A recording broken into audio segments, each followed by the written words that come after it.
What is up, everyone? I am Chris Knight, and you are watching the Real Review 3000 and Chaos Central. It's on both channels, and I think I'm also throwing this up on Facebook, too. So, I mean, I'm just trying to throw it all out there, you know? Do what you got to do. What's up, guess Chris? so. Not too much, Nzo. How you doing? We're missing one person right now. Danny had to work, and gotta hate work when it comes down to this, but that's okay. Oh, we got another person coming here really soon. And until then, we'll talk a few seconds here. First off, go ahead and tell everybody about yourself and where you can be found and all that good stuff. Not a problem. And since I got time, I'll just lay it all out. So Cool. right now, Rule of Three with Chris Knight, Danny Graham. This is what we do every Sunday. So you definitely have to check that out. Great conversation. You know what I mean? Good people. Also have Equilibrium, which will not be on today. It's usually on at 5. I forgot the time. Usually 5 to 8, 3 hours with me, John, Terrence, and Danny again. Right later on tonight, we'll have Mr. Storms Live, which is we do 4 times a week. Saturdays, I have Square One, which is a sports show that me and Danny do with Mendizel, and we do a lot of sports and mainly basketball and football. Got something in the works though. And if it really comes true, it'll be something amazing and something definitely good for the channels. We also have, yeah, well, that's all I can think of right now. So you guys all know, just check out the channel, Biggaford Entertainment. You can also sign up to Comic Chat, you know what I mean, Chris Knight, and you'll get all the notifications so that you'll know when we're streaming and what type of content we're putting out. Indeed, I'm excited to hear about whatever this announcement is. That's a kind of a... You're teasing us, man. That's not really fair. I am teasing, and I won't announce it because I don't want to jinx it. Oh, no, I don't blame you. I'm not going to sit here and be like, well, tell us. Come on, tell us. Nobody else is going to say. let's just say I'm trying to get a former basketball player to come on. Ooh, wow. I'll just leave it at that. That's cool. So That's cool. If that happens, man, I'll be so happy. Well, yeah, for sure. I mean, now I've been on once, and I know you talk basketball, you talk football. I don't know about baseball or anything like that. What would you say is like your primary focus when it comes down to Square One? Basketball and football. Basketball, right? Okay. Yeah, because we all watch basketball and football. Baseball, not so much. You know what I mean? Soccer and those type of sports, not so much. Not even hockey. But one of our co-hosts, Mendizel, he's really into hockey. You know, so I mean, I'm not into hockey. Danny's not into hockey. You Americans don't really watch hockey that much either. So I'm a person who likes to go watch it live. I'm not one of those people that lies and says, "Oh, well, you can't really follow it on TV." You can. I just it's a sport that you kind of have to just be there to really, I think, enjoy. Because you know, like for instance, I'm the same way about soccer. I'll go watch soccer, and I'll go to a match, but I really I can't get into it on TV, and especially like during everything going on right now, it doesn't really play well for me. With no crowd, no this, no that. It's just really kind of crazy. So, no, I mean, I completely, I understand that completely. So that's the way it is with me in baseball. Like, right, I can't sit at home and watch a baseball game. I find it so boring. But I used to go to baseball games a lot with my grandfather, and I used to have an amazing time at the game. You know, I could sit down, I could watch it and enjoy it. But when I was watching on TV, it's just not the same. It's really not for me. So I completely understand what you're saying. Yeah. I mean, and that's some sports, you know, and I don't know. I've met very few people that are fully interested in, I'd say, all more sports. than 2 or 3 sports. I think you're really heavily invested in 2 or 3 sports. And then the rest, you're kind of like, okay, I'll talk about it. When I did sports radio, you know, I think actually, to tell you the truth, it made my like of the NBA even more because I actually started watching it more than just the playoffs. So that was kind of a good thing. But like NHL, it still never changed anything. I just look at the scores. I kind of read some quick stuff, you know, about it and stuff like that. So Well, looky who showed up. What's up, Shellback? And what's up, Danny? Hey, See Danny. you in the chat there. Shell, can you hear us? Yeah. Okay. He's like, I think I can. You're like, yeah, I can hear you. Okay. So, Shellback, we're just about ready to get started. Why don't you tell everybody about yourself and where you guys, or where you can be found, what you're up to, all that fun stuff. In fact, I think we were just talking about something that you're trying to get out there, a little announcement. So go ahead and tell everybody about that. Yeah, I was in the chat or whatever of Culture Casino's Sunday show, and waving my little turtle arms, down here, and I don't know whether he's preoccupied or if he's just keeping me on hold or whatever. So that's part of my lateness. Apologies, but anyway, so I had this idea for TFM and TFM adjacent curious whatever people about having what I would like to title TFM 25 Days of Christmas. Nice. And what I'm trying to do is get at least 25 channels, 25 separate channels to do a movie for possibly starting December 1st, or maybe maybe even slightly before that, maybe after Thanksgiving or something, depending on who could do what when. But anyway, at least 25 channels, and then that way we could be kind of spread the wealth or whatever, amongst the channels. But I'd like to get I would like to get some of the big guys, some of the bigger guys. Or to hunt them down and kidnap them. To kick it off, basically, because the bigger channels would get a bigger audience, and we'd get the eyeballs, from the get-go. But what it is it doesn't have to be a quote-unquote Christmas movie, that's about Christmas. It can be a movie that takes place during Christmas time. Which cat dancing around which is the one that I chose.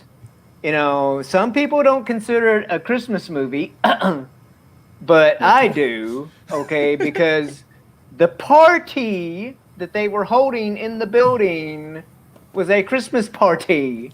Okay, and anyway, the movie is Die Hard. So my movie for this is going to be Die Hard, okay? And we've got other people wanting to do, we got one Subhuman who wants to do Home Alone. Cooper, Runner Studios, wants to do Elf. Willie, a.k.a. the Monkey King or whatever. Willie wants to do Batman Returns. Another non-Christmas Christmas movie. Because it takes place during Christmas time. That is a non-Christmas Christmas movie. Christmas time. Oh, okay. That is like an adjacent tweet that I put on my page. The original tweet that I pinned to my Twitter.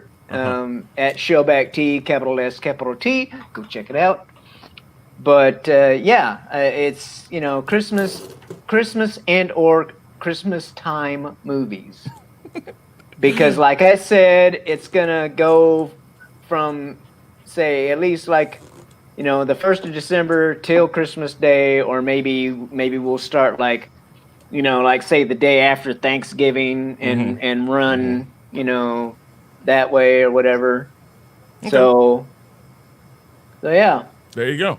And tell everybody what channel is yours and where they can find you on Twitter and all that stuff real quick. Well, again, I mean, like I just said, at Showback T is the Twitter, which it'll be Showback TJC, but the at is Showback T, and I'll make sure I put your information down below. YouTube is just like you see it right here, Showback TJC. Okay, well there you go, and now. We're going to torture you because you're going to go first. So, guys, you know how this works. We have a wheel of topics and no wheel of time in this. This is somewhat similar to the Weekly Rumble. We have a wheel of topics. They have 9 topics. We're going to get 3 of them. Each of us gets 3 minutes to talk, and then we get 3 minutes to discuss it with each other or argue, whichever one happens. It just depends on our viewpoint. You do not have to use your 3 minutes, Shellback. You can just say, I'm done. I have what I have, and that's it. And it's a little more forgiving than the Weekly Rumble. And no, you don't get any points, so don't ask. Okay, well, let me try it out. All right, I'm done. Yeah, Okay. No, not like that. You can't just back out. Oh, okay. Chicken. Oh, I see how you are. All right, and then here's the thing. I have been here before, remember? This is my first rodeo. I see. I don't remember. I don't ask me to you're remember old. these things. It's okay. You're old. You know, these things happen. Shut up, you turtle. Now you sound like Thomas. That's what he does. You turtle. All right, let's see here. This wheel happens to make a lot of people squirm for some reason. I don't know. But this one should be easy. This one right here. Hey, Dandelion, how you doing? Name one movie you would be able to watch over and over again without losing your love of it. Just one movie, I wouldn't worry about, anything else. Just one movie that you could watch over and over again. Can only pick one? I mean, I'll be forgiving. I mean, of course, you can go more than one. It just I want to know which one is one that you absolutely could just continue to watch and watch and watch and watch. So me first? Is that what you said? first. Me first. You first. 3 minutes is on the board, and your time starts now. Okay, the Star Wars original trilogy, or any one of them. If I had to be reduced to only one, any of the 3. But if I could have all 3, then super. Because I mean, the first one has got, Luke, on the farm, quote unquote country boy.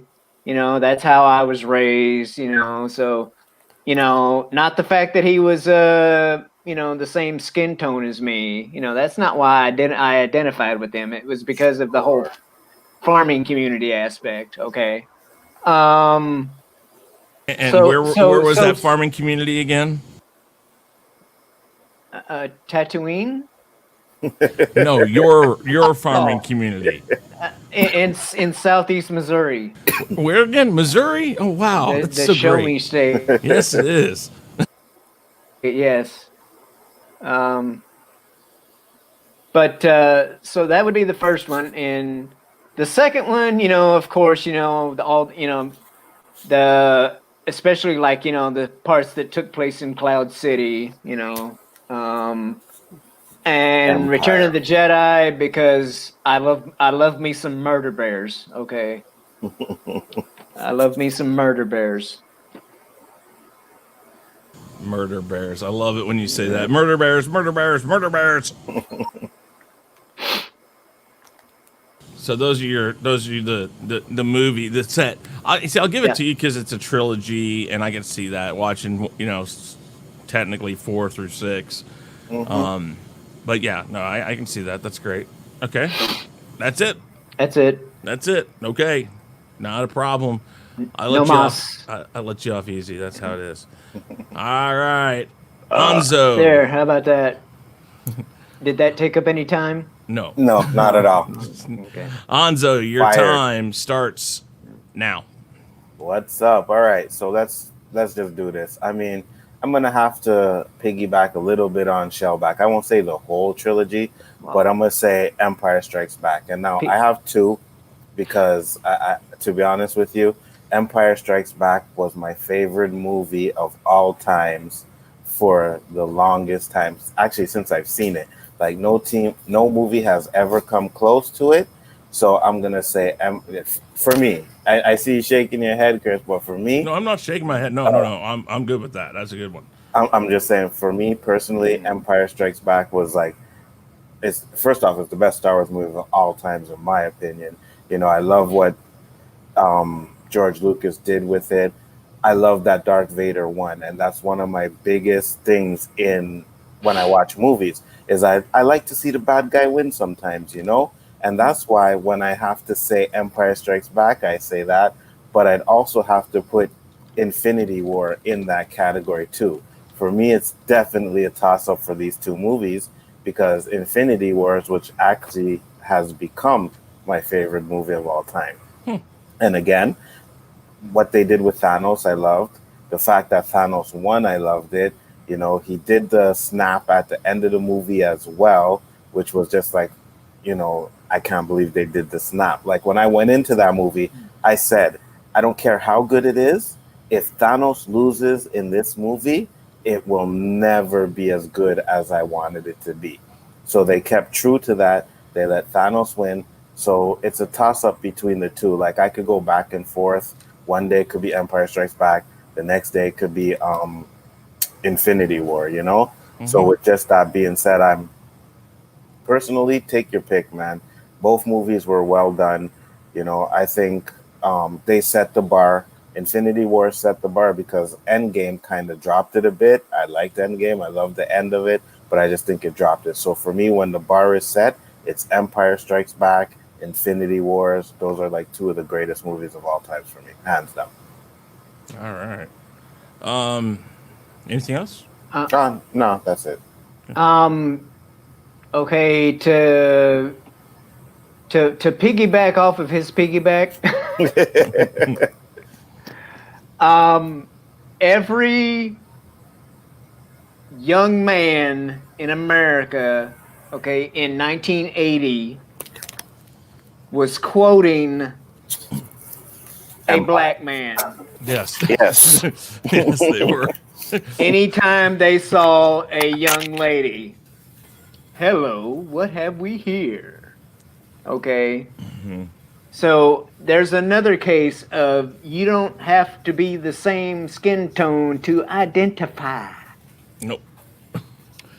And also another possible movie for me would be the first Ninja Turtles movie. So that was a great one too. The 1990. Yeah. Yeah. All right. So I'll take my 3 minutes now. You know, Dandelion Fluff, since you said that, I will go with that because I want to go with Star Wars. I've got tons of movies that fall in this category. But I will say that Ghostbusters is, and I'm not talking 2016, so if anybody even mentions the shit Are you show sure? He's listen, talking 2016. Shellback, I know that it's stuck in your DVD player. That's what you tell everybody every What? time. It but is it's not not. stuck. Up. Oh, you willingly put it in there. You're finally admitting you willingly put it in there. No. He's like, I gotta go prove it. It's okay, Shellback. We all know you like the 2016 one, Chris. We know that. It's okay. Go ahead. I don't know what the hell they did with that one, but no. Ghostbusters in 1984 was such an awesome movie. Okay.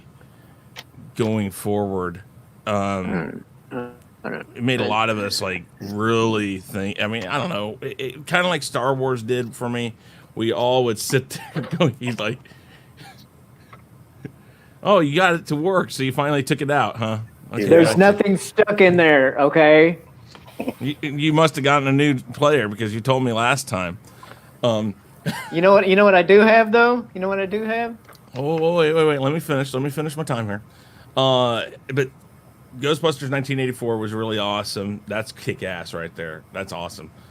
I don't know. I mean, it made me want to go like so I had all this stuff in my garage. And I mean, I tried to build the Millennium Falcon when I was a kid. I wanted to be all of those things that I found in Star Wars, but Ghostbusters kind of did that for me too. I wanted to make the proton packs. I wanted to ride around in that damn car. I loved. I still have my Millennium Falcon. Did you build it? I mean, No, I wanted to build a full it was size one of the toys. I Yeah, dragged, it was I the toy. drugged out in my yard, like full sheets of plywood and stuff, trying to build it. And which one? I can't. I'm not gonna Phantom Zone I know, right? Hanzo. Look at Danny. He's Really? absolutely right. Revenge of the Sith is good, but I don't know. Not better than Empire. There's no way. Yeah, I don't know. Yeah, I think it's like number 3 or 4 on my list of Star Wars films. I agree with you, Austinator. Yeah, let's just keep it at that. But no, Ghostbusters was beautifully done. The comedy was freaking amazing, and as I've gotten older and understand all the inside jokes and the stuff being said that adults understand, it's even made the movie better. So there you go. 3 minutes on the board. Shellback, stop playing around in the background. He's looking for his Ghostbusters movie. I know. He's like, where did I put 2016 at? That's what he's looking for. He's looking for the Don't tell me what. 2016. We were just saying that you were looking for your Ghostbusters 2016 copy. No, but I got these. I got that. All right. 3 minutes on the board. Let's discuss this. Okay, so you guys are both down the path of What are we discussing? the same thing, but all three of us can talk now, unlike you and you're breaking the rules. Star Wars for sure is one of those movies that I can always put in. Any of those. Of the first 6, I should say. I would say Revenge of the Sith, Empire Strikes Back are the 2 for sure. Clone Wars, kind of. And Star Wars Episode 4, yeah, I could do that too. Spaceballs is funny too, yeah. Absolutely. So wait. You were putting them in order? Did you say Revenge of the Sith before Empire? No, I was not putting them in any particular order. I was just mentioning them. Okay. No, because I totally agree with you. On your ass my number 1 in the top 10 list of movies that we talked last week on Tuesday this past week. My number 1, I've got all 3 of those. Shellback. I got the trilogy of those. But I had number 1, The Empire Strikes Back. I didn't even have the Revenge of the Sith on there, because I don't think it's. I don't know. I think when you're basically repeating and redoing a storyline, which is kind of what that is to The Empire Strikes Back. It's kind of. Yeah, but I think that because of that, I always will put Empire Strikes Back probably in my number 1 spot. There's lots of other movies though, all the Indiana Jones, all that I can do. Yeah, Shell? Indiana Jones will go there too. Yeah. But I have to say, Even number 4. No, it's not. It's not one that I'll watch over and over again. No. Which one? Number 4.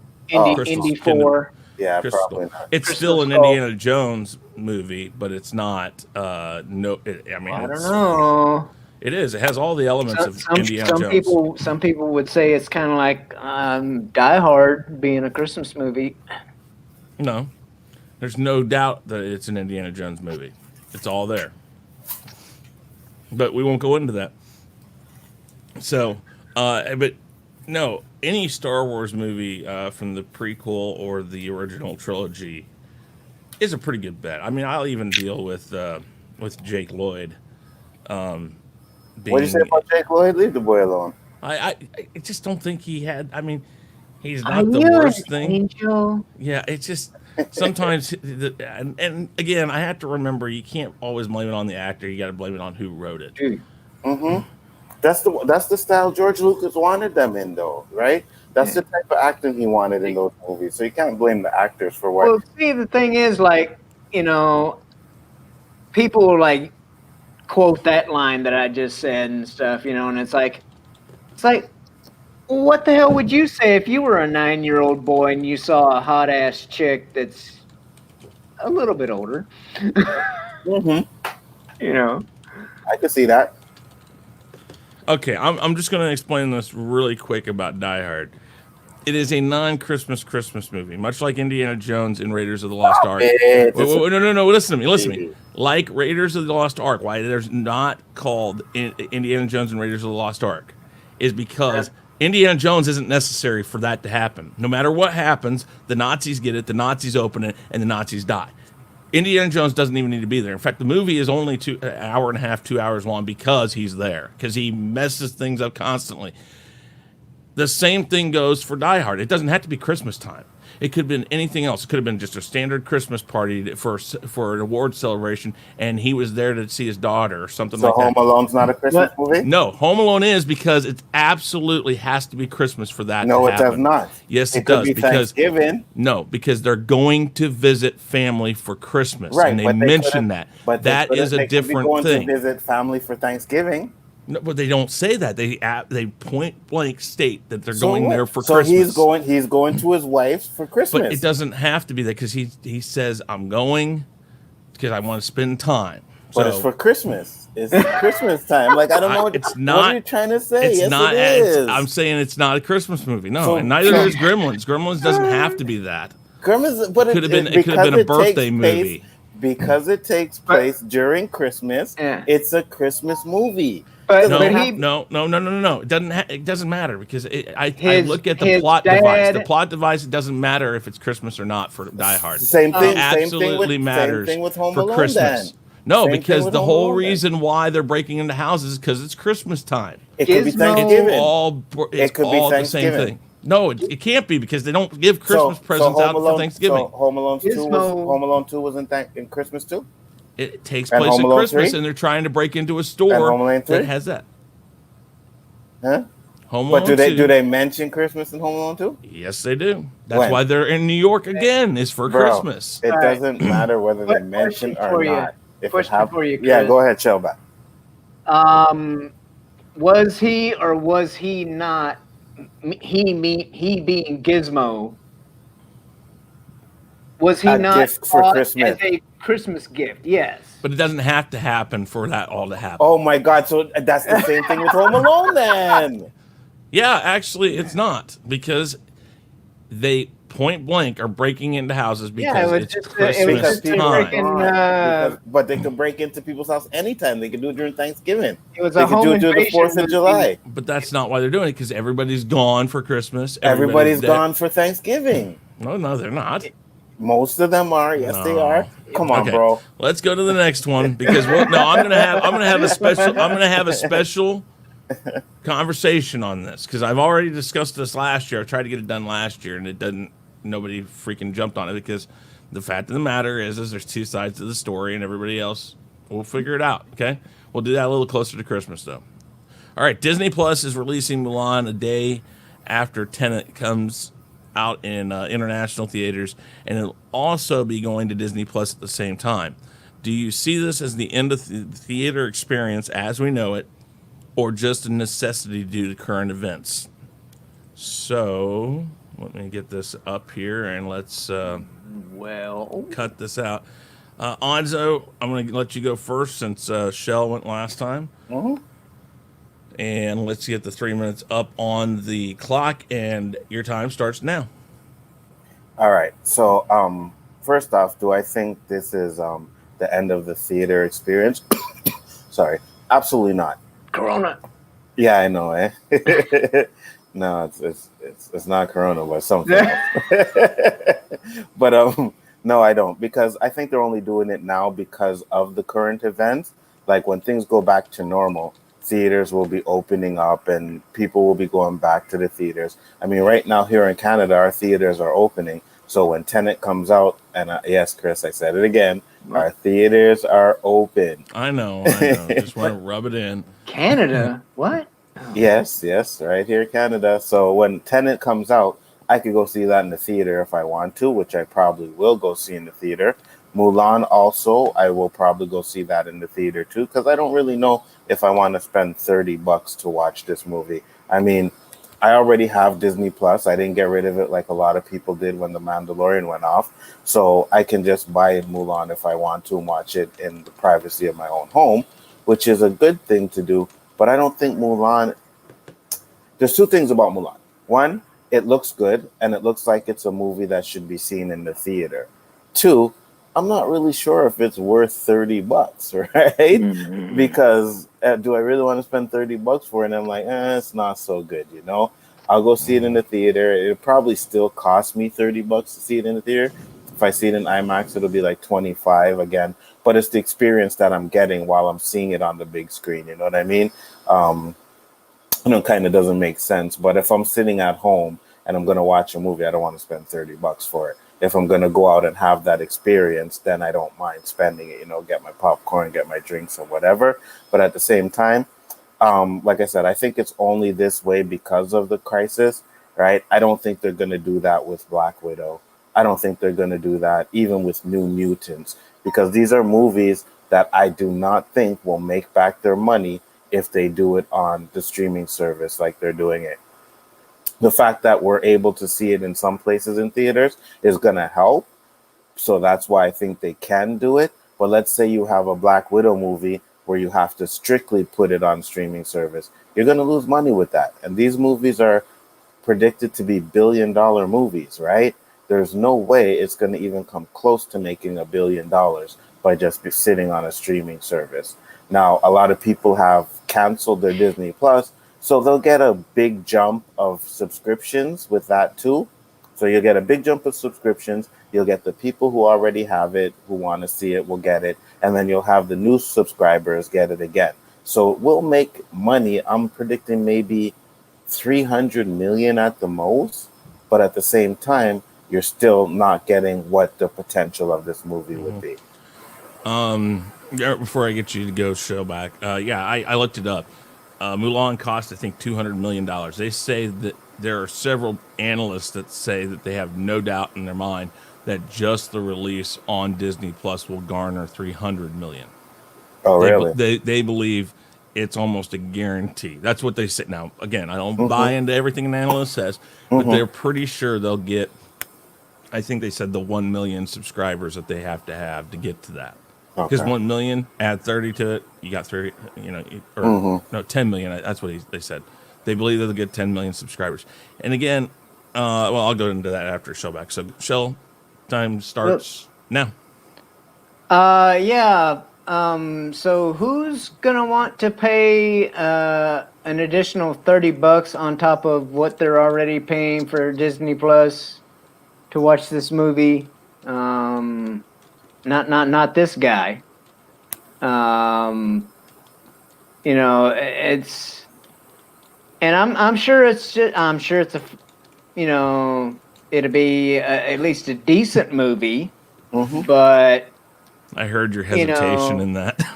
it's, well, I mean, I'm not gonna, you know, try and like confirm, you know, that, oh yeah, it's gonna, I'm sure to be, you know, I mean, it has potential, you know, from what I've seen, you know, the snippets or whatever. But I mean, $30? I better be able to download that shit for $30.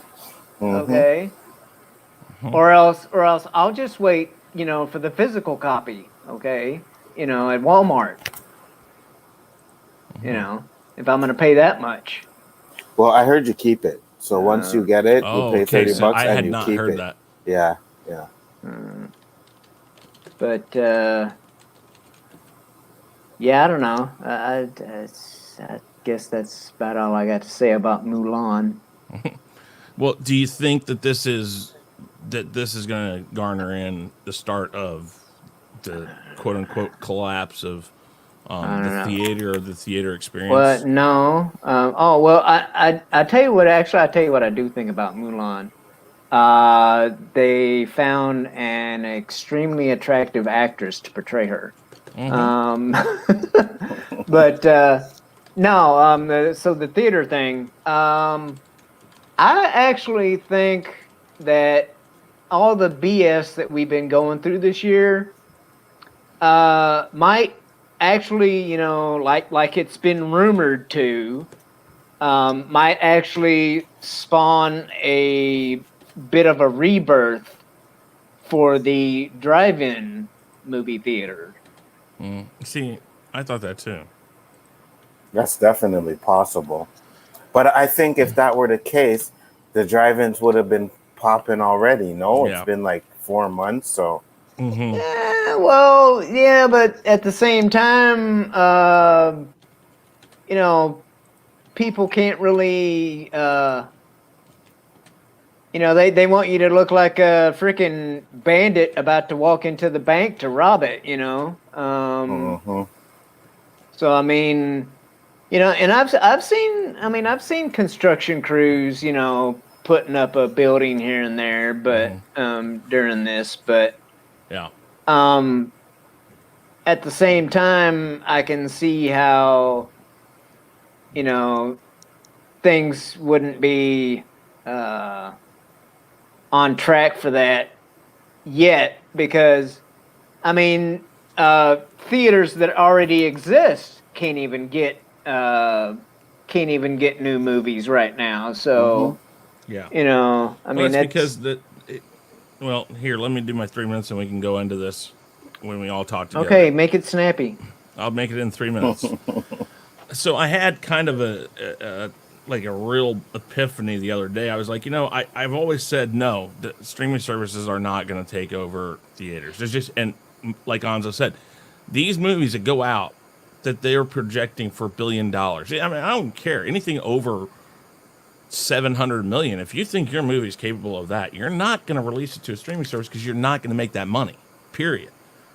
The logistics of it, these streaming services are going to look at it and go like, well, they're going to charge us because that's what movie studios do. If it goes to the streaming service first, the streaming service is going to have to pay so much up front to get it on their streaming service. Unless you're Disney Plus and it's a Disney movie, it goes automatically to you because you own it.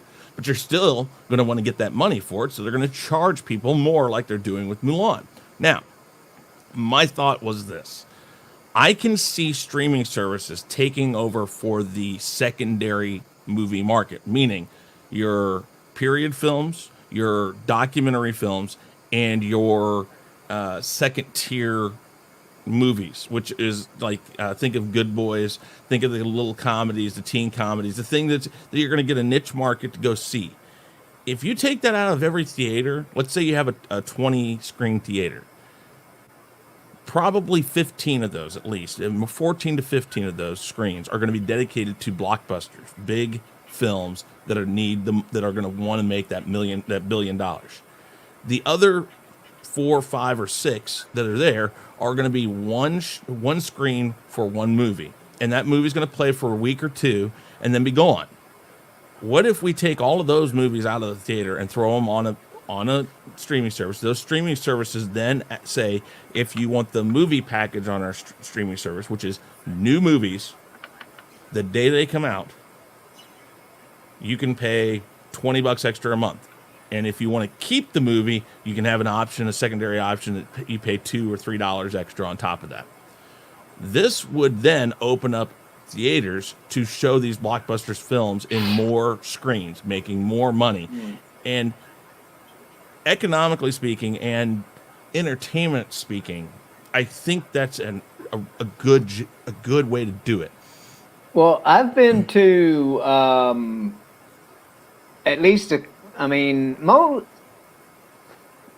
there's 4 here in the state of Washington where I'm at. There is 4 drive-in movie theaters within 100 miles of me.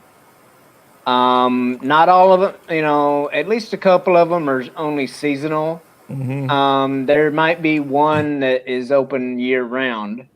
Well, the drive-in theaters, I have been to a drive-in, at least one drive-in that had multiple screens. Yeah. It was a nice spread out complex.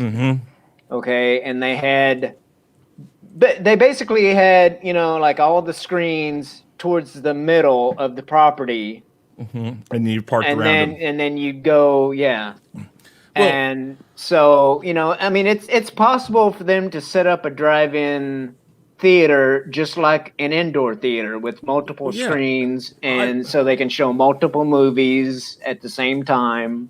I have worked doing pop-up movies, is what we used to call them back in the day, and we'd set up our equipment to play the sound and all that. But we would use what were inflatable screens, so they'd be about 30 feet long, about 20 feet high, and you inflate them, and then you know, and you show the movie up on them with the kind of like movies in the park type of thing. Well, that's fine and dandy, but I think if the movie studios were to go that route, I think Anzo's absolutely right with this. If they were to go that route, they would have already gone that route. The movie studios would have put money into more of these drive-in theaters being built, but they obviously don't think that the money out is going to equal money in. Yeah, well, because they're not getting any money in right now. Well, that's what I'm saying. Yeah, they're not going to be spending it if they're not making it. But to invest in creating all these new drive-ins, one, we don't know how long this is going to last, so maybe, you know, I don't know. I don't think it would be worth it for them to start creating drive-in movies. Yeah, so, I mean, the thing is, there was already people who were freaking like hypochondriacs and germaphobes and stuff before 2020 came around. Oh yeah, absolutely. Now there's I'm sure there's at least a whole new generation, of germaphobes out there. Breeding it. You know, and you know, it's like what was it? The articles or whatever that were out there about there's going to be some Walmarts that are going to be converting some space to a drive-in movie theater situation. So. And to answer Dandelion Fluff's question here, or the thing she says, I remember moths being an issue in the drive-in theater. In today's world, go with the full tank of gas, leave your car on, keep the air going, and everything's pumped in through an FM channel now. They all have FM transmitters for the most part. You don't unless you're looking for that real old school, like hardcore drive-in vibe where you're going to roll down your window and put the speaker in, which some of them still have. Unless you're looking for that, you don't have to do that. I mean, and you can also, you know, if you have a truck or a SUV, you can roll, you know, throw a mattress in the back and turn it around and watch it from there.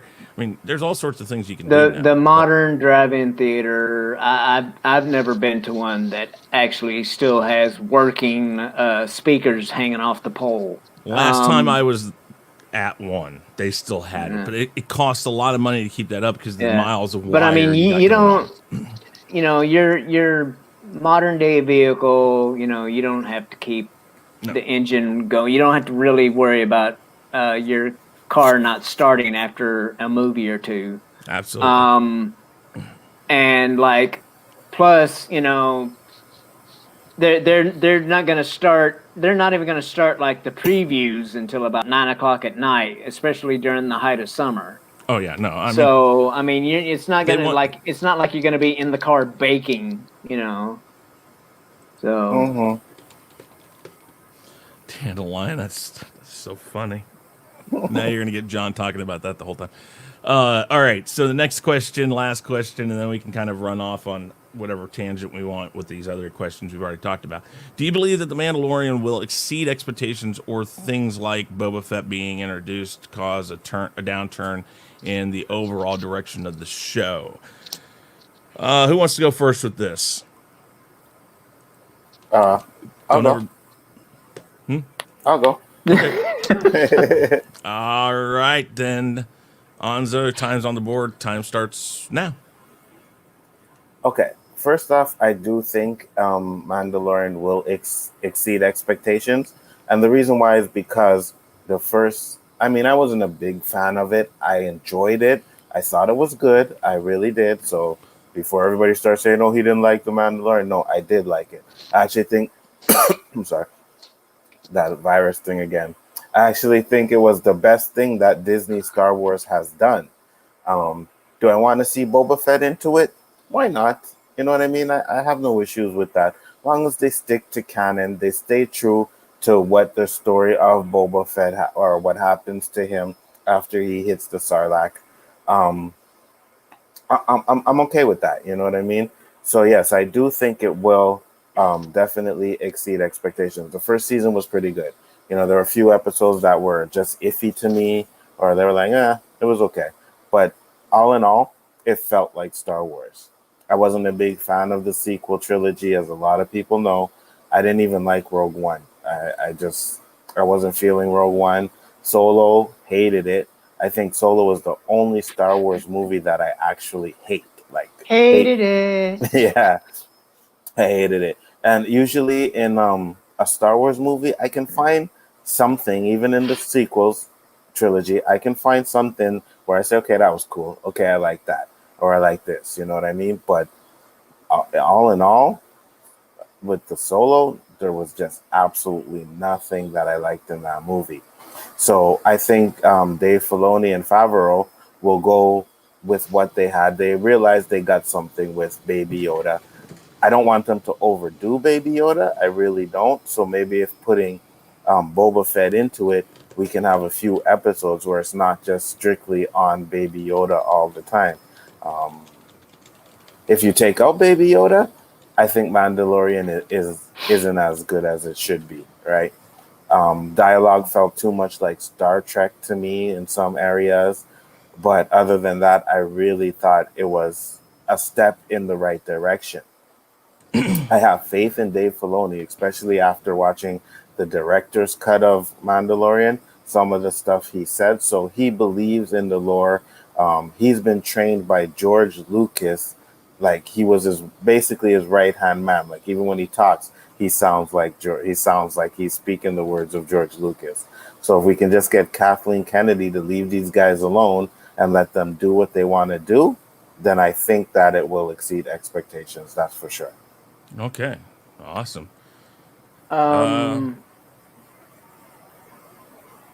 Yes, Chaubat.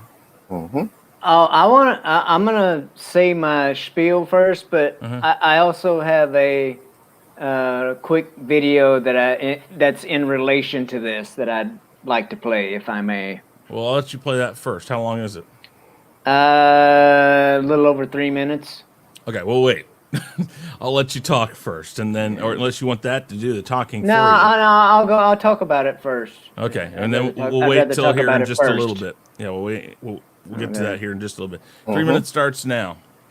So I'm not so sure about, Boba Fett, being on the Mandalorian and stuff. I mean, I kind of like it without, some of the pre-existing characters being on there. It gives it more of its own feel, I mean, I can understand, if, people showed up, because I mean, it's only 5 years. It's supposed to be 5 years after Return of the Jedi and all that stuff. So, Boba, if you're going according to the comics and whatnot, where Boba Fett escapes the Sarlacc pit, Boba Fett's still alive. Luke is still a young man. Yada yada yada. But yeah, I mean, I definitely hope that it is an improvement on the first season. It's just, I just don't want them to try and shove 10 pounds of crap in a 5-pound bag like they did the Rise of Palpatine. Well, wait a minute. You love Baby Yoda. Yeah, I do. And you're talking like that. That's so weird. Well, who wouldn't love a little, foot-tall midget with big ears that eats frogs? I'm not going to mention names, but Scott of Sporking News Podcast has many times, even on my I know him and Ryan Kennel. I know, yeah. But I mean, I still love them despite their faults. Okay, like you love me despite my faults. Yes. But I have many more than they do. Mr. Last Jedi freaking. I swear. Yeah, go ahead. Anyway, I'm about done. So yeah. I just want to say, John is always talking about something is poorly written. Let me see something you read, bro. Well, I don't. Okay, we'll get to that here in a minute. I'll talk here after. Let me see something you written. Like everything is poorly written. Shell, you got anything else to say? No. I guess not really. No. Unless one of you guys make me think of something. All right. I'll put my 3 minutes on the board and get this out of the way. Then we'll talk together. And then we'll try to get to your video there, Shell. Okay, I really don't understand the point of putting Boba Fett in this. I've said this before on other people's streams, I think on my streams too on other days, that it makes no sense that I honestly believe that The Mandalorian is the leftovers of the Boba Fett movie we'd heard about years ago. We were supposed to get a Boba Fett movie, and then it just kind of disappeared and nobody talked about it. And now all of a sudden here, Disney Plus comes up with this concept for a TV series, or a series that is based off of The Mandalorian. And it's like, it's all too, like, perfect. It makes no sense how they did this. And why are you going to bring somebody that basically, I believe, is from the leftovers of what you're doing? It's like, why didn't we just put Boba Fett in to begin with? I mean, that would have been the best option. It's a recognized character, or was this just a way of trying to, was this a way to try to show that, hey, we can come up with a concept that isn't Boba Fett, but is about the people that Boba Fett is attached to? I'm not really sure. I liked the first season. I don't disagree with John on everything. I think that some of it was better than others. Of course, there were certain episodes that just weren't that well thought out. Mm-hmm. But overall, I think it's a step in the right direction when it comes to Star Wars. I think it was a conscious attempt to back away and say, how do we start bringing fans back to the franchise in a way that people are happy with? And I think there were more people happy with The Mandalorian than were not happy with The Mandalorian. And it got people talking Star Wars again without wanting to rip each other's heads off. So that was really important. But John's absolutely right when it comes down to writing. Writing always determines how good a product is. Your actors can be excellent. Your special effects can be excellent. Your location shoots can be excellent. But if you have shitty writing, it's just not going to come out right. I don't think The Mandalorian... Yeah, the dialogue was bad, but the writing wasn't shitty. Listen, I don't think that the writing for The Mandalorian was horrible. Could it be better? Sure, but they're kind of feeling the waters out. They're trying to figure out how they want to do this show. I think season 1 was a test to see, can we get a concept out there? Can we actually form the concept? Star Wars has never done TV, which is why I think it came across as Star Trek, because it's never done this before. So Star Trek came into play because it has to have a beginning, it has to have an end. The conversations are very direct in small groups and things like that. So it kind of does have that Star Trek feel, because we've seen Star Trek in a series or an episodic form. We haven't with Star Wars yet.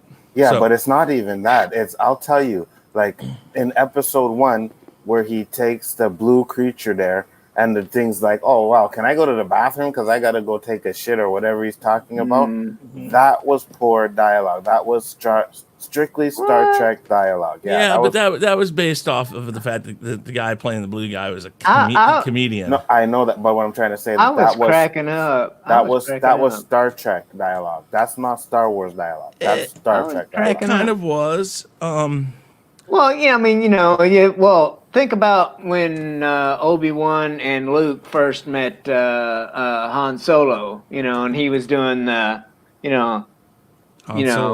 never heard of the Millennium Falcon, But that's Star Wars dialogue, right? That's Star Wars dialogue. But I mean, I was some of there's a lot of the stuff I was cracking up about, like when the Mandalorian meets Cara Dune, and they get into a freaking knockdown drag out, and which ends up ends up with both of them laying on the ground, blasters drawn at each other, and then they look over and see Baby Yoda sipping the soup, you know, and he's like, "Want some soup?" Dude, I started busting up laughing, but or like, you know, like I said, that like one of my favorite moments is when, you know, that first time you see Baby Yoda pick up that frog and like Eat it, you know, yeah. just live, you know. I mean, that was, but yeah. I mean, again, I think this comes down to the fact that they'd never done something like this before. They want and Disney Plus wanted to get out there, so I think I want to say the first season was possibly a little rushed. With some of the episodes and some of the way that the storylines just kind of fell flat at times. It's just like, okay, you know, and then John's right about things like, okay, the writing that basically where they're talking about how they don't have any weapons on that planet that can destroy the walker. Well, how'd the Ewoks do it? You got a forest right there. It's like, it makes, you could do it. They didn't say, I don't think they said on this planet. They just said that they didn't have the any weapon, right? Okay, and okay, so you compare Endor with the planet they were on. The trees and the Trust log, me, a tree the battering ram trees that destroyed the Scout Walkers or whatever. Okay, I know. We're in the probably like twice as big as the trees that they had surrounding that village. The redwood forest is where that was supposed to take place. I understand that, but still. Would they have had the time to build that? Like, look how it came into the village. Like, they wouldn't have the time to build all of that stuff, bro. They brought them into. They were relying on the little pond to do what they had it do. Because they had the pond there. Well, they already had them. Yeah, right. It's not like they built the pond. I still think that that was like my one little issue, though. My one little issue is like, and I understand it was kind of like a callback, you know, type of situation, I think, or something. But anyway, the whole like, you know, I can't take my helmet off in front of another living person, right? I did, you know, that shit didn't matter to me. You know, it's like, you know, because he's like, you know, well, you know, like they asked him, you know, well, what happens, you know, if you take it off? And he's like, I can never put it back on again. You know, and it's like, and I'm like, the fucking helmet does not make you a Mandalorian, okay? It does not make you a warrior. It does not make you an honorable person, okay? No. So him not being able to call himself a Mandalorian if the helmet came off was kind of bullshit to me. Well, I agree with you, because if you watch the Clone Wars, the Mandalorians take off their helmets all the time. Right. But he wasn't originally a Mandalorian, though. You know, he was found by the Mandalorians, and then he was brought into the religion. Right. And I believe that's the reason why he can't take off his helmet. Several of the people, though, like the people, I mean, the EU people, right? The hardcore EU junkies were all over freaking Filoni for changing, you know, canon or whatever. But they can't. But EU is not canon, so they can't complain about that. And the thing is, though, like with the Clone Wars and stuff, and Rebels, I liked that aspect of, you know, like the new Mandalorians, you know, and some of them were, you know, pacifists and all that stuff, right? You know, they didn't want to just be, you know, a quote unquote warrior culture, right? Because I mean, as a military vet, you know, there's, you know, just because I spent 10 years in the Navy, that's not all I want to be known for, you know. Or, you know, I don't want people thinking, well, all he can do is sail around on a big gray boat, you know. It's like, you know, that's like, oh, only Mandalorians can, you know, pick fights and, you know, wage war, you know. So, you know, I liked, you know, I mean, because they still had, you know, quote unquote, you know, warrior Mandalorians, you know, even in those shows. But, you know, the main thing was, you know, the helmet and, you know, the fact that if you took it off, you know, you wouldn't be a Mandalorian anymore. You know, it's like the helmet doesn't make the Mandalorian. The fact of the matter is that there are so many rules out there when you bring in the EU, the canon, and all that other stuff, that they're even within the EU, there's rules that contradict some of the rules. And Filoni, I think, and people jump Filoni a lot and say, well, he does this, and it messes with this, and it messes with that. I don't think he's worried about that, because what he's looking at is I want to get a product out there that is as close to the overall picture that I can get while incorporating parts of both sides, Disney and their new canon, and the EU and the original canon. I think he tries to bridge a gap to everybody, because he is foremostly about keeping Star Wars alive for the fan. People who say Star Wars sucks and Disney's he doesn't know how to do it and all that, that's fine. I understand your point. Well, it's like do you want Disney to go and just scrap Star Wars completely? I don't want them to do that. I want them to figure out their shit and get things right. And that's I think why Dave Filoni is on that path, that he's trying to do that. That's why, I mean, there's been a couple of things that he's said where I gave him the side eye. But at the same time, I try to chalk it up to him trying to keep his job at Lucasfilm so he can do what you're saying, I think he's in it for the fans, because he is he's like some of the last remaining specks of George Lucas. And he still talks with Lucas, and he's still and I think a lot of the stuff that people like is him shooting ideas off of Lucas, and Lucas is like, yeah, I would do that. And he's like, boom, that's what I want to do then. And then he goes back, and Kathleen Kennedy, now, from what I've heard, they've somehow figured out a way to keep her off the set of Mandalorian for the most part, and told her to go the F away. Yeah. But she still gets the final say. I mean, listen to everything you know about. Listen to that was mainly Jon Favreau. Yes, from what I've heard. And Jon Favreau, I don't mind either. I don't think he's the perfect fix, but I would like to see either him or Filoni in charge. I think he might actually be a little bit better of a fix than Filoni. Well, that's why I said I think putting him at the top of Lucasfilm and having Filoni like right underneath him is a good combo, because the two of them together, working together right now, and again, call it crap writing, call it whatever, the product you finally get on screen is a ton better than something like, I don't know, the Rise of Palpatine. I like that. Shellback, I'm going to have to steal that from you now. Because here's the thing. After hearing everything about the Rise of Skywalker... it's not mine. It's not copywritten or anything. No. Okay, but the Rise of Skywalker, the problem with that is that Kennedy demanded reshoots. Kennedy then told them what to reshoot, and then stole ideas that were being shot in the first place, but tweaked them so it helped Rey out.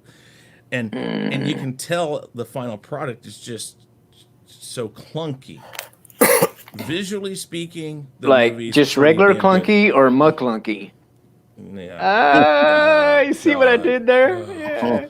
I refuse to watch that. McClunky. I'm so glad I've got. That's all it is. That's all it is. It's like an extra freaking 30 seconds where Greedo says McClunky. I've seen it. Yeah. But I don't understand what the point is. It's like it's useless. Yeah. It's like, why did we have to add that in there? What does it add? It's called it wasn't even entertaining, like, the extra singing in the special editions or whatever. Well, Disney claims that was the copy they were handed. By this was George. They claim that was handed to them by Lucasfilm because he was already starting to add more to it again. Yeah. Which, I mean, as bad of a writer and not that great of a director as George Lucas is, I don't even see him adding that. The thing is, though, he's like an awesome storyteller, though. Like, if he sits down, his outline for Star Wars was perfect. And I think that if he had handed it to somebody else and said, write me a script, he would do better. And then I think he did the best thing he did with the original trilogy, which is why, again, I think the original trilogy is better than the prequels is because he didn't direct them all. He directed the first one to get it out there, and I think the concept of that movie was really pretty much as long as and to be honest, his first edit of it sucked. So it was actually his wife and another editor that fixed it. But the overall picture and what he got out there was his, and I don't think you could have really messed it up because it's an origin story and it pretty much writes itself and moves along. But then he knew to make the characters more involved and more loved, he needed a director who knew how to formulate. Yes? Well, I didn't mean for you to stop, but like, pronounce your name. Anzo. Onzo. Okay. Yeah. So I just got to pretend that there's an O in front of. Exactly. Yeah. Okay. Yeah. But he went to Irvin Kershner because he knew that he had an ability to develop characters. Well, Kershner did Empire, right? Yeah. Yeah. Okay. Yeah. And he kept on Kershner, who was a professor at SoCal Film School, and he kept on him. And Kershner turned him down 4 times. And finally, he told Kershner, he's like, "You're the only person that I know that can take these characters and move them to a place where people still love them, but they're in a dark spot." And he says, "I have to have you." And he finally went for it. And Kershner let Harrison Ford utter one of the most iconic, mostly quoted movie lines in history. But that's because George Lucas. I know. Well, that's because George. I mean, if you look at the behind the scenes stuff and all the stuff afterwards that Mark Hamill, Carrie Fisher, and Harrison Ford have all said, it's like we would read the stuff back to Lucas and go like, "Do you listen to what you write?" He's like, "This makes no sense. This doesn't sound right. This doesn't flow off. It doesn't sound like a person really talking." There's one argument though between one of the actors and Lucas though that I'm like all totally team Lucas on. Was when Harrison Ford was trying to get Han Solo killed off. Yeah. And George looked at him and said, "Harrison, nobody will buy a dead Han Solo action figure." But anyway, real quick, I'm going to play your 3 minutes. I just have to say that I would like to see Anzo cosplay as Lando. Make it happen, bro. Make it happen. We'll have a watch party where we're all dressed as a Star Wars character. So here's a quick little video about my new favorite Star Wars character. Gina Carrera. Oh, sorry. Hold on. You got to stop it. Here, we'll remove it. Huh? No, you got to share the audio. Did I not? I don't know. If it's not playing it, you probably didn't. Well, I had it muted though. Go ahead and take that one out. Hold on. Take that one out and then put it back in. Make sure you hit share the audio. All right. No. I'm hitting the wrong damn tabs too. Okay. There we go. That button.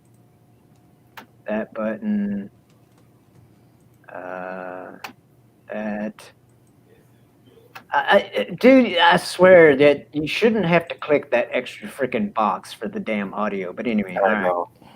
Here we go. Let's see. All right, share. Okay. Full screen. Are you ready? I believe so. There we go. And go for it. I stand with Gina Carano. And I've got blasters. Aw. It's your turtle. This was made for me by Culture Casino. That's cool. Is the sound loud enough? Is it okay? Yeah, I can hear it.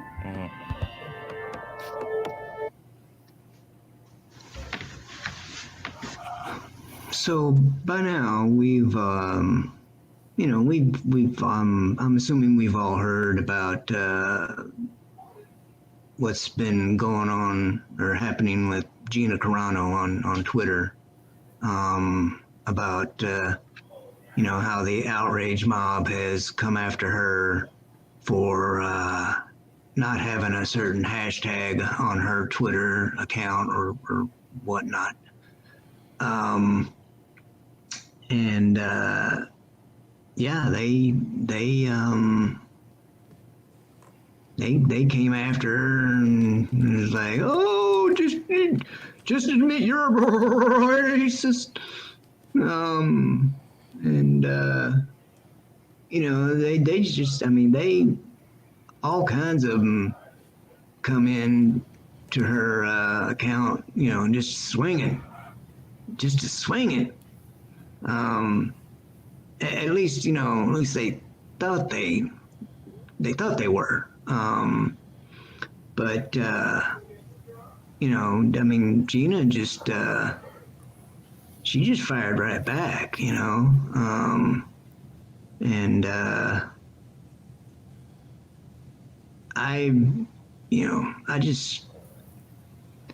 I kind of visualize it, being something kind of like this.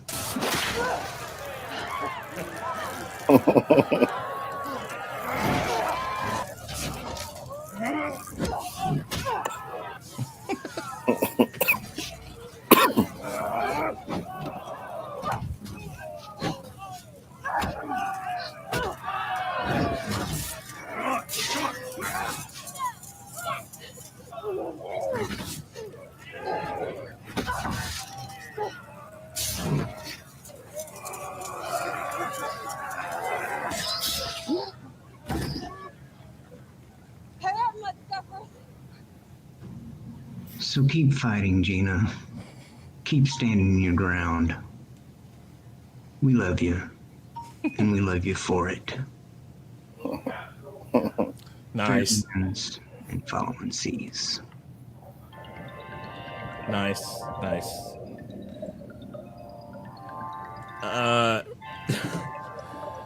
Yes, Shell, we know that you love her. We know that you wish that you could get into a scuffle like that with her, where she wraps her arms around you. Dude, she makes me wish I was Henry Cavill, because apparently they were dating at one time. I know you wish that she'd wrap her legs around you like that. I would let her do like Femke Janssen and as on the top, in Natasha on the top. Yeah. Which one was it? What was it? Which Bond movie was that? That's the non-Bond movie. That is It was Never Say not Never. non-Bond. It's Never Say Never. Yeah. No. Yeah. Was it? Mm-hmm. It's the rehash of Thunderball. I don't know. It's the one that Anyway, was not released by MGM. Well, it was one of the Pierce Brosnan ones. Oh no, I don't know which one you're thinking of. No, you're right. No. That's was it the? It's the GoldenEye. That's what it is. Was it GoldenEye? I think so. So that was his first one then. That was Brosnan's first movie. Yeah. Because I mean, that everybody is. video game afterwards. Yeah. Xena Onatopp, his character in James Bond film GoldenEye. Yeah. No, I totally forgot. Yeah, I'm thinking of another actress that looked a lot like her in Never Say Never Again. But yeah. Well then, yes, I know that you love her to death, and I know that's how it is. Well, I mean, the thing is, it's like, I mean, she's not bad to look at, okay, at all. Did I say that? No, I easy on the eyes, right? Yes. And she's like a legitimate ass kicker, okay? She's former MMA fighter and champion, okay? So, I mean, she's got the freaking street cred, so to speak. Unlike a certain person who's named after a certain kind of cheese. that's was like the greatest superhero ever. Ever? Ever. Ever? But yeah, I mean, it's like, I mean, she's a freaking boss, dude. She's a boss on Twitter. I mean, she's just, and hopefully, please, Gina, please do not pull a Terry Crews, okay? Do not pull a Terry Crews, okay? Because he started out just like you did, okay? He started out just like you did, holding his own. It's called publicists. And then he caved. Okay, it's called publicists. They say, so well, now marketability. He's going to be apologizing till the end of freaking time, or until people forget about this kind of culture. Okay. I mean, I don't disagree with the fact that I don't think anybody should be forced to put anything on their Twitter or say anything that they don't wish to say, because that doesn't necessarily mean that you are or are not one way or another. It just means that you're just not putting that out there. I mean, I don't mind somebody keeping to themselves about what their political views are or what they think the correct culture of the world is. I think that that's everybody's choice. You can be quiet about it, and if you don't do it and people try to force you to do it, I don't think you should be forced to do that. So, I don't know. Nzo, what do you think? I don't think you should be forced to do anything you don't want to do, bro. Exactly. You know what I mean? If you don't want to post anything on your Twitter, then don't post it. Yeah. Simple as that. Then I don't think it means you're a racist. I don't think it means you're a bigot. I don't think it means you're sexist. I don't think it means you're a Democrat if you're not. I don't think if it means you're a Republican if you're not. I don't think it means anything. I think it means you're you, and you keep to yourself, and you just don't want to get involved with idiots. Anzo, now you know that there's people out there that are going to say that you don't exist because you just disagreed with the narrative. You have internalized racism. Okay. I ain't here to please nobody. You know Exactly. what I mean? Nzo and I have had this discussion, and Danny and Nzo and I have had this discussion, in fact, quite recently, that we're just too old to deal with idiots. Mm-hmm. Hands down. That's just the way it goes. Hands down. I'm here to have fun, enjoy some conversation, and you don't like me, don't like me. The ones that do, I appreciate it. The ones that watch me and enjoy it, thank you for that. But if you don't like me, oh well. Yep. I learned a long time ago that you can't please everybody. Oh, and thanks for the sub, by the way. Oh, no problem, man. All right, well, we're going to wrap it up. It's an hour and 18 minutes in. We try to keep these right about an hour. We're a little over, but first off, Shell, thank you very much for stepping in today. Appreciate it. We do rely on other people sometimes because even myself, Anzo's had things come up. Danny's had things come up. Everybody has things come up sometimes. You can thank me by working on your Christmas movie list. Mm-hmm. Die Hard. Yeah. Gremlins. It is. Listen, I even have a video. Go look it up. It's called the top 10 non-Christmas Christmas movies. Oh God, that's why I won't watch it. No, you should watch it. I mean, because it's a fun.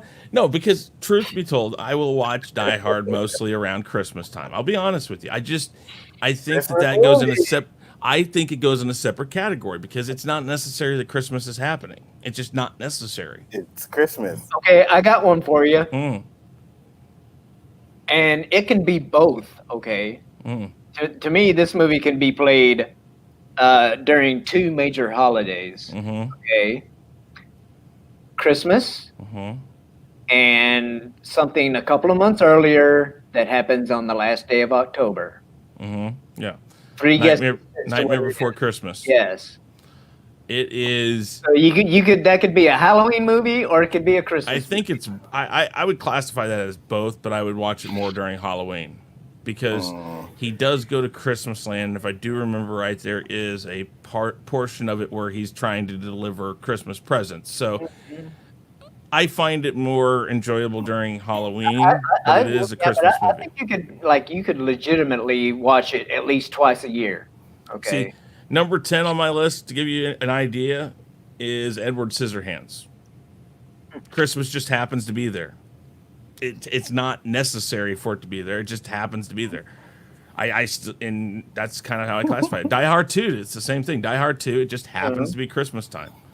Well, that's like So- like I was saying, Willie wants to do Batman Returns because it happens. And let me go with what Dandelion Fluff here says. And this is absolutely true what they do work for. It's nice to have those movies so I can avoid the actual Christmas movies. Okay, so first off, so because it's not one of those happy-go-lucky movies, it's not a Christmas movie? That's not where I classified it as. Huh? No, it's a It movie. doesn't have to be about Santa Claus. For it to be a Christmas movie, No. exactly. No. If it's Oh. done Not. during Christmas time, Oh, it's a Christmas No, because movie. it has nothing about Christmas in it. fist bump. Fist bump. Snow? What? It can't snow in freaking March? I've seen it snow in May. I mean, come on. bro. Well, Okay, I'm sure the snow that has stayed on the ground like that in May, where people Go are up wearing in the winter mountains. jackets and all shit like that. Go up in the mountains. It's like that Okay, some but places. it was not done in the mountains, though. It doesn't matter. Did you know the Die Hard 2, they had to actually shovel snow in, bring snow in because it wouldn't stay cold where they were? And your point?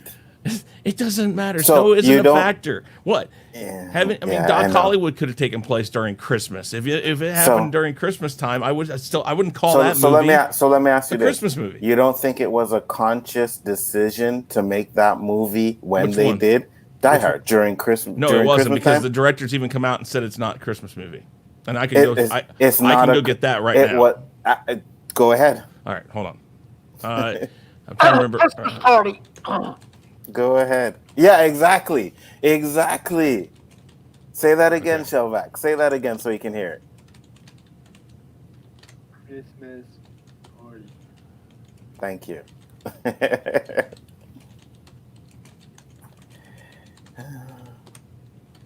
God, we are going to be here No, for we're not another gonna be 10 here. hours because I can tell you Okay. he will not find this. And I don't want a video of someone saying it. I want the actual director saying it.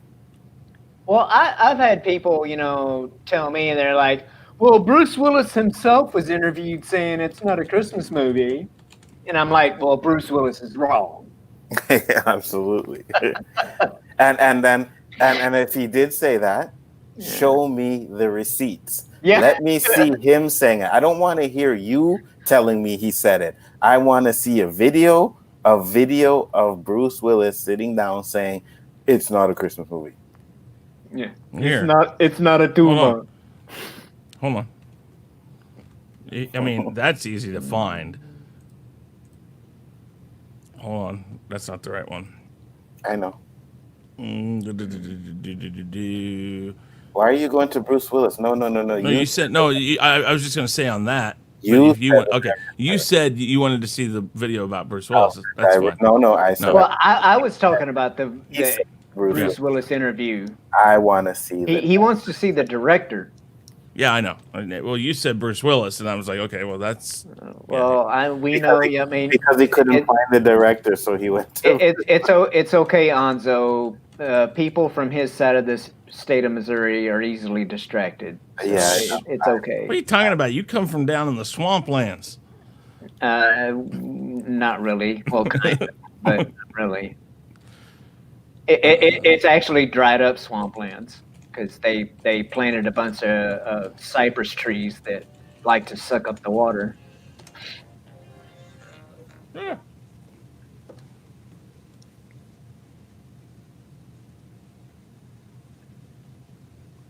It- The hell is this guy talking about? Wait, you can review Christmas movies? Look at one of my Nice, one of my YouTube buddies sent me. Oh, nice. that's cool. It's You a said- you it's said the whole set. It's a set of 5. It's Are those from like back in the day? There's like Leo's. No, they're from this year. Oh, okay. But You said your Millennium Falcon, is that like old school back in the day Millennium Falcon? You said you still have? yeah, I've got an OG Falcon. I've got an OG X-wing. and an OG Rebel transport. Nice. I had the Rebel transport too. I had the X-wing and I had the Falcon as well. I wish I still had mine now. There's Mikey's car. He's got like a old time gangster a car. high boy, like a deuce coupe or whatever you call it, and Mikey's is some, I don't know, sleek, futuristic looking thing, and here's Donnie. Donnie's got a Roadster, and then Raphael has a van. Nice. So, but yeah, so they each have their own car, and then there's that bus. But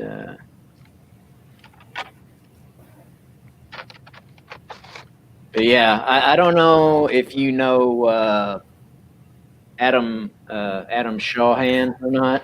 No, I don't. But he's the one that sent these to me. That's not necessarily true, Dandelion Fluff. It was released in July because it was an action blockbuster movie. That's why it was released in July. Well, and I'm trying to find the exact quote from McTarren, but even in here it says that Joel Silver said that by baking. No. I'm just saying. I know what you're saying, but I don't want to hear none of that. You said there was a video. Yeah, of the no, I didn't say video. It. I said I have. You said quoted. You said video. No, I did not say a video. I said for Bruce Willis. I was looking for the video.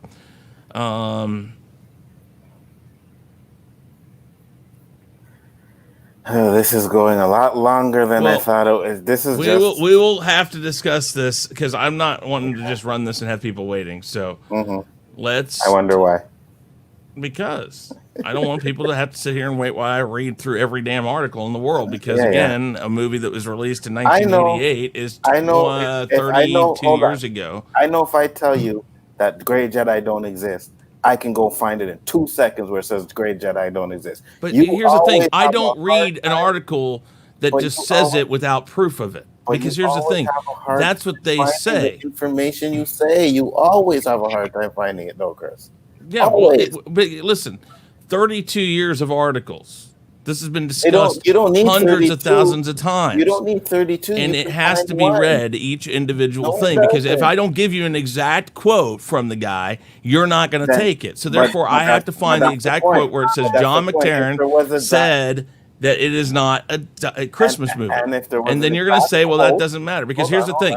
This has been argued tons of times, and everybody says, well, he's wrong. What I'm trying to say to you, if there was an exact quote, you would be able to find it within. Not necessarily, because it's buried in all this stuff. Like this whole thing, I'm having to read every last one of this. Hold on. If you want to wait, no, just sit right there and wait. You find it and send me the article. You have my Twitter. You have my phone number. I do. You can reach me anytime. So when you find it, send it to me, Coach. All right. Then we'll end this. So Anzo, do me a favor. Anzo, do me a favor and tell everybody where you can be found and all that fun stuff. And then Shellback, you do the same. Yeah, you know where you can find me, Biggaford Entertainment. And like I said, if I were to sit here and wait, I'd be waiting until Rob streams tonight at 10. So Shellback, tell them where you want. Tell them where they can find you. You can find me in my apartment watching this. Where's the Christmas tree on it? Where does it say Christmas time? Oh my God. Okay. It says. Is it packaged for Christmas? It says, Chris can kiss my shell. That's what. But you see, that doesn't count. You see, you don't have any proof that it is a Christmas movie. Well, they're not going to put that in here. Why not? You just broke your thing. All right. Okay. So continue, Shell. Anyway, what? What? Is that all you had to say?